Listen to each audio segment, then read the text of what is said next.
Hai, video ini akan menjelaskan tentang sistem politik Indonesia. Sebelum diurai lebih lanjut mengenai sistem politik Indonesia, saya akan menunjukkan komponen yang akan dibahas lebih lanjut pada video ini.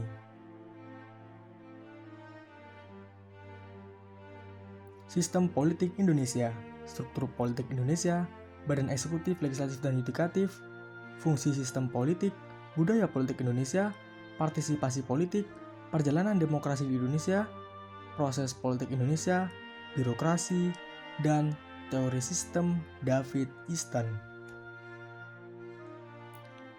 Langsung saja kita ke poin pertama. Sistem politik Indonesia. Pengertian sistem politik menurut David Easton masih memegang posisi kunci dalam studi politik negara. Pengertian struktural fungsional dari Gabriel Almond mempertajam konsep David Easton tersebut. Sistem politik adalah kesatuan atau kolektivitas seperangkat struktur politik yang memiliki fungsi masing-masing untuk mencapai tujuan negara. Sistem politik Indonesia adalah seperangkat interaksi yang diabstraksikan dari totalitas perilaku sosial melalui nilai-nilai yang disebarkan kepada masyarakat dan negara Indonesia. Dengan pengertian tersebut, lingkungan intramasyarakat akan mempengaruhi sistem politik Indonesia. Di antaranya adalah landasan rohania bangsa, falsafah negara, doktrin politik, ideologi politik, dan sistem nilai. Banyak faktor yang dapat mempengaruhi sistem politik Indonesia, di antaranya faktor lingkungan, sosial budaya, dan kondisi ekonomi suatu negara. Pengaruh tersebut membentuk perilaku politik dalam masyarakat dan negara, baik pemegang kekuasaan maupun yang dikuasai dan dikendalikan oleh kekuasaan yang ada. Struktur politik Indonesia. Struktur politik secara etimologis berarti badan atau organisasi yang berkenaan dengan urusan negara. Di Indonesia, struktur dibagi menjadi dua, yaitu suprastruktur dan infrastruktur. Fungsi suprastruktur politik yaitu rule making atau membuat undang-undang, rule application, melaksanakan undang-undang, rule adjudication, lembaga atau badan yang memiliki fungsi peradilan. Suprastruktur politik di Indonesia dibagi menjadi tiga bagian, atau yang lebih dikenal dengan trias politika, yaitu lembaga eksekutif, legislatif, dan yudikatif. Fungsi infrastruktur politik yaitu pendidikan politik, artikulasi kepentingan, agregasi kepentingan, rekrutmen politik, dan komunikasi politik. Contoh dari infrastruktur politik yaitu lembaga swadaya masyarakat, organisasi masyarakat, organisasi kepemudaan, NGO atau non-government organization, dan lain-lain. Badan eksekutif, legislatif, dan yudikatif. Badan eksekutif adalah badan pelaksana undang-undang yang dibuat oleh legislatif bersama pemerintah. Di Indonesia, badan eksekutif dikepalai oleh presiden serta pelaksanaan tugas dan fungsinya dibantu oleh para kabinet. Badan eksekutif dalam arti yang luas mencakup pegawai negeri sipil dan militer. Tugas badan eksekutif menurut tafsiran tradisional asas trias politika hanya melaksanakan kebijaksanaan yang telah ditetapkan oleh badan legislatif serta menyelenggarakan undang-undang yang dibuat oleh badan diplomatik. Akan tetapi, dalam pelaksanaannya, ruang gerak badan eksekutif itu sangat leluasa. Badan legislatif atau parlemen adalah lembaga yang membuat undang-undang yang anggotanya merupakan representasi dari rakyat Indonesia yang dipilih melalui pemilihan umum. Susunan keanggotaan badan legislatif di Indonesia berjumlah 560 orang. Fungsi legislatif menentukan kebijaksanaan dan membuat undang-undang, mengontrol badan eksekutif yang khususnya dengan menggunakan hak bertanya, hak interpelasi, hak angket, dan mosi tidak percaya. Badan yudikatif adalah badan yang memiliki sifat teknis yuridis yang berfungsi mengadili penyelewengan pelaksanaan konstitusi dan peraturan perundang-undangan oleh institusi pemerintahan secara luas serta bersifat independen atau bebas dari intervensi pemerintah. Dalam pelaksanaan tugas dan fungsinya, badan yudikatif dibagi menjadi 3, yaitu Mahkamah Agung, Mahkamah Konstitusi, dan Komisi Yudisial.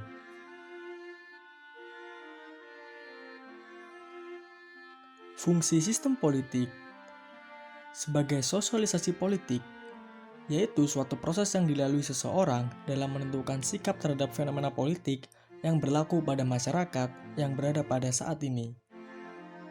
Rekrutmen politik merupakan pengangkatan orang untuk mengisi peran tertentu dalam sistem sosial melalui sifat, kedudukan suku, kelahiran, dan prestasi. Tujuan rekrutmen politik ini adalah terpilihnya penyelenggara politik atau pemimpin pemerintahan dari suatu negara dari tingkat pusat hingga tingkat terbawah yang sesuai dengan kriteria persyaratan yang telah ditentukan undang-undang. Seluruh warga negara Indonesia memiliki hak dan kewajiban menjadi objek dalam rekrutmen politik. Komunikasi politik adalah salah satu fungsi yang dijalankan oleh partai politik dengan segala struktur yang tersedia, mengadakan komunikasi informasi, isu, dan gagasan politik di masyarakat. Stratifikasi sosial merupakan struktur sosial masyarakat yang melihat perbedaan masyarakat berdasarkan pelapisan yang ada, baik secara vertikal, terbuka, ataupun tertutup.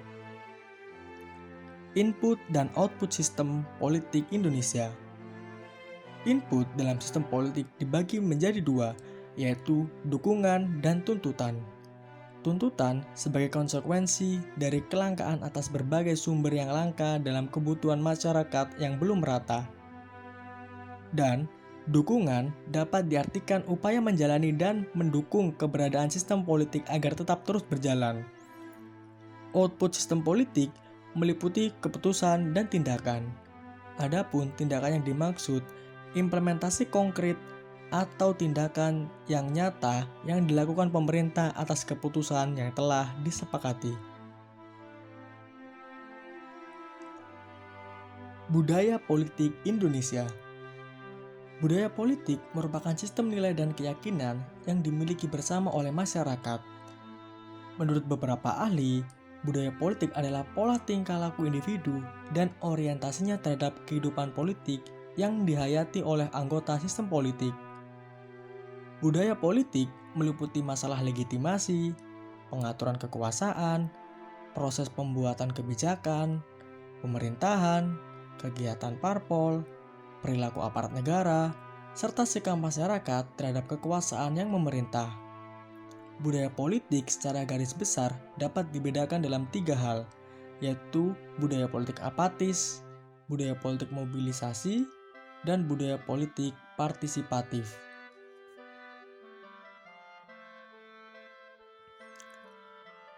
Partisipasi politik. Partisipasi berasal dari bahasa Inggris participation, yang berarti pengambilan bagian atau pengikutsertaan. Partisipasi politik dilakukan orang dalam posisinya sebagai warga negara, bukan sebagai politikus atau pegawai negeri. Secara umum, tipologi partisipasi sebagai kegiatan dibedakan menjadi 3, yaitu partisipasi aktif, partisipasi pasif, golongan putih atau golput, atau kelompok apatis.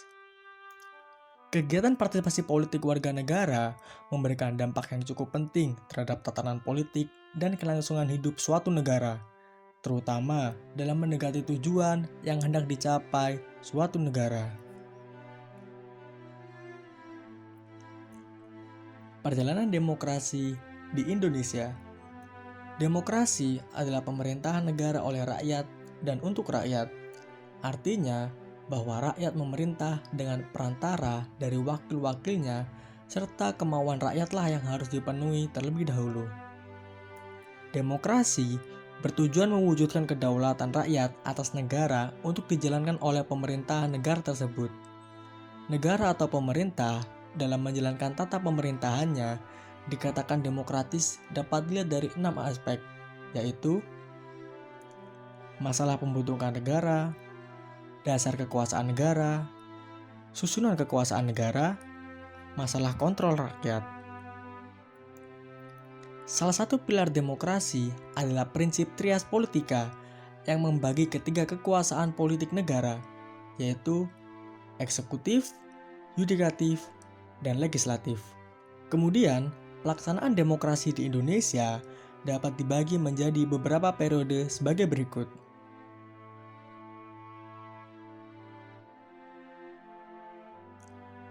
Manfaat demokrasi: kesetaraan sebagai warga negara, memenuhi kebutuhan-kebutuhan umum, pluralisme dan kompromi, menjamin hak-hak dasar warga negara, pembaruan kehidupan sosial.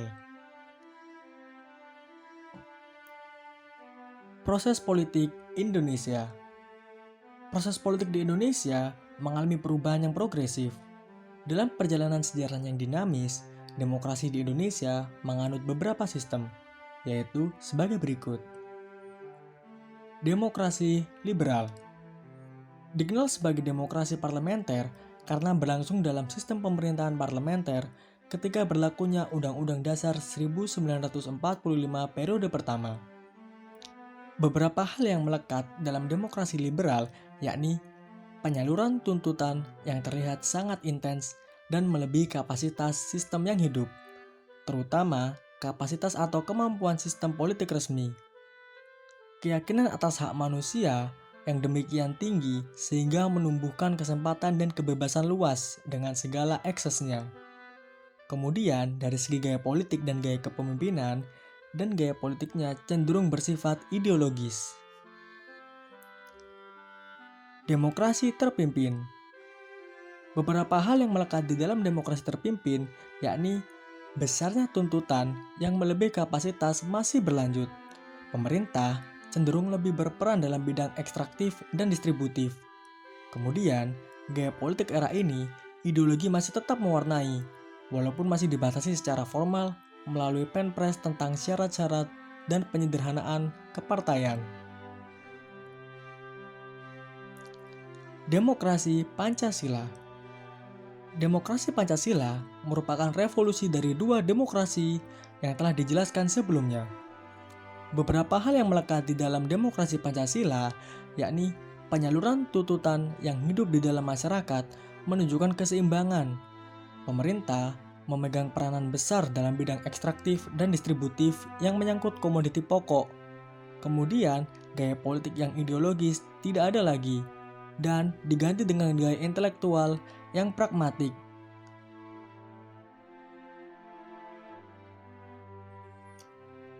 Birokrasi. Sebagaimana dinyatakan oleh Blau and Page, bahwa birokrasi dimaksudkan untuk melaksanakan tugas-tugas administrasi yang besar. Hal itu hanya dapat berlaku pada organisasi besar seperti organisasi pemerintahan. Karena pada organisasi pemerintahan, segala sesuatunya diatur secara formal, sedangkan pada organisasi kecil hanya diperlukan hubungan informal. Banyak pakar yang meneliti dan menulis tentang birokrasi yang menyebutkan prinsip dasar dan karakteristik ideal dalam birokrasi. Hal itu dijelaskan sebagai berikut. Kerja yang ketat pada peraturan, tugas yang khusus, kaku dan sederhana, penyelenggaraan yang resmi, pengaturan dari atas ke bawah, berdasarkan logika, tersentralistik, taat dan patuh, tidak melanggar ketentuan, terstruktur, tanpa pandang bulu. Karakteristik tersebut perlu dimiliki oleh para birokrat atau pegawai negeri sipil agar tugas-tugas administrasi birokrasi politik yang besar dapat dilaksanakan secara efektif dan efisien, sehingga tujuan organisasi dapat tercapai sesuai dengan yang direncanakan. Dengan demikian, pendapat sebagian masyarakat selama ini yang cenderung negatif, paling tidak dapat diluruskan. Teori sistem David Easton. Berikut adalah profil singkat dari David Easton.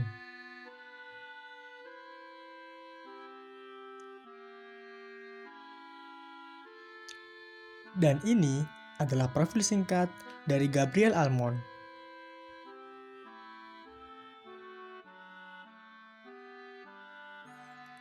Analisis sistem merupakan kerangka pendekatan konseptual dalam analisis perbandingan politik yang diperkenalkan oleh David Easton pada pertengahan tahun 1950-an. Pada mulanya, tujuan Easton adalah mencari jawaban atas pertanyaan mengapa suatu pemerintahan dapat bertahan dan bagaimana pemerintahan itu menanggapi pengaruh-pengaruh atau tekanan-tekanan yang datang dari lingkungannya. Untuk menjawab ini, ia menggambarkan kehidupan masyarakat politik sebagai suatu sistem. Konsep sistem diambil dari konsep ilmu biologi yang bersifat linier atau kaku untuk menggambarkan proses politik yang terjadi dalam semua masyarakat mengikuti pola yang seragam dan bersifat seperti sistem. Easton memandang sistem politik sebagai serangkaian struktur-struktur dan proses-proses yang saling berkaitan yang menjalankan penjatahan nilai-nilai secara sah.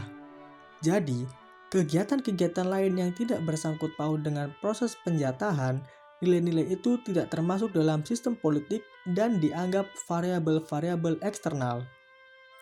Variabel eksternal ini terdapat dalam lingkungan yang melingkari sistem politik itu. Lingkungan yang bisa dibagi menjadi lingkungan dalam negeri dan lingkungan internasional juga terdiri dari beberapa sistem, antara lain sistem ekologis, biologis, dan sosial. Sistem politik mempengaruhi dan sekaligus dipengaruhi oleh lingkungan itu. Sistem politik dan lingkungannya dihubungkan oleh hubungan input-output. Sistem politik itu sendiri dipandang sebagai proses konversi atau perubahan, yaitu merubah input menjadi output dan kemampuan untuk memproses perubahan input menjadi output. Inilah yang menjamin kemampuan suatu pemerintah untuk bertahan. Hubungan input-output antara sistem politik dan lingkungannya dapat diterangkan secara ringkas sebagai berikut. Ada dua jenis input yang masuk ke dalam sistem politik, yaitu tuntutan dan dukungan. Input-input ini merupakan bahan dasar atau informasi yang harus diproses oleh sistem politik, sekaligus juga merupakan energi yang memungkinkan hidupnya sistem politik itu. Tuntutan-tuntutan muncul akibat dari kenyataan hidup bahwa kebanyakan barang atau hal yang diinginkan atau yang dianggap bernilai oleh manusia selalu dalam keadaan terbatas. Kebutuhan manusia berubah menjadi tuntutan dan dengan demikian menjadi input bagi sistem politik ketika individu-individu atau kelompok-kelompok mengajukan usul agar diambil tindakan yang berwenang untuk memenuhi kebutuhan itu. Beberapa dari tuntutan itu berasal dari dalam sistem politik sendiri, yaitu orang-orang yang berperanan politik.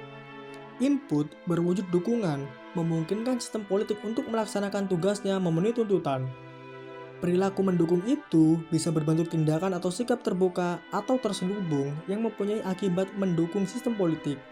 Dukungan itu diarahkan pada tiga sasaran utama dalam sistem politik, yaitu komunitas politik, rezim, dan pemerintah.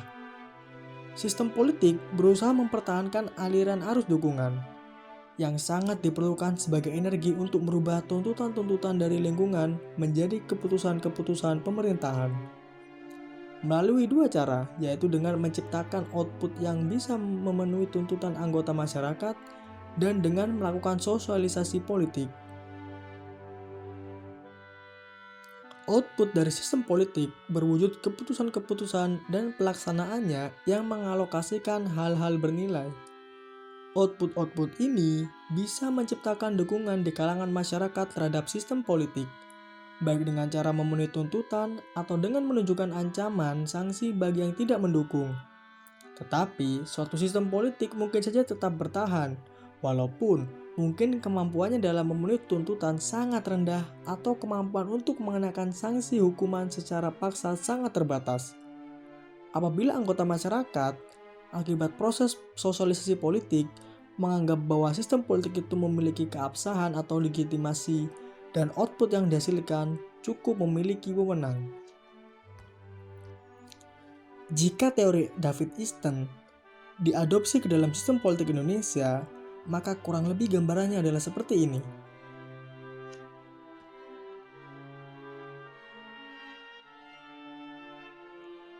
Sementara, teori Easton belum sempurna untuk diaplikasikan sebagai alat analisis sistem politik skala mikro. yang meliputi perilaku politik individu dan lembaga-lembaga yang tidak secara formal merepresentasikan fungsi sistem politik. Kekurangan ini dimodifikasi oleh koleganya, Gabriel Abraham Almond. Almond mengisi abstraknya penjelasan Easton mengenai struktur, fungsi, kapabilitas pemerintah, fungsi pemeliharaan, dan adaptasi, serta dimensi perilaku warga negara dalam kehidupan mikropolitik sehari-hari dalam sistem politik. Almond tetap bekerja menggunakan skema besar sistem politik Easton, tetapi melakukan pendalaman analisis atas level individual dalam negara. Analisis sistem politik ini menggunakan bangunan teori Easton sebagai kerangka makro dan Almond sebagai kerangka mikro. Lingkungan internal sistem politik menurut Gabriel Almond adalah lingkungan dalam negeri yang meliputi lingkungan fisik, sosial, dan ekonomi domestik yang menjadi sumber devisa bagi input lingkungan fisik. Negara dalam membiayai struktur politik yang meliputi lembaga dan ekonomi domestik, infrastruktur ataupun suprastruktur politik dalam upaya melaksanakan tugas dan fungsinya bagi terwujudnya tujuan nasional suatu negara. Lingkungan fisik disebut juga modal dasar bagi pembangunan nasional atau devisa negara. Lingkungan ini terdiri atas kondisi geografis, sumber kekayaan alam, kondisi demografi, lingkungan sosial, lingkungan politik, lingkungan sosial budaya, dan lingkungan pertahanan dan keamanan. Sementara itu, klasifikasi lingkungan eksternal adalah sistem politik internasional, sistem ekologi internasional, dan sistem sosial internasional. Terima kasih telah menonton video ini. Semoga video ini bermanfaat untuk pembelajaran sistem politik di Indonesia. Kurang lebihnya mohon maaf dan terima kasih.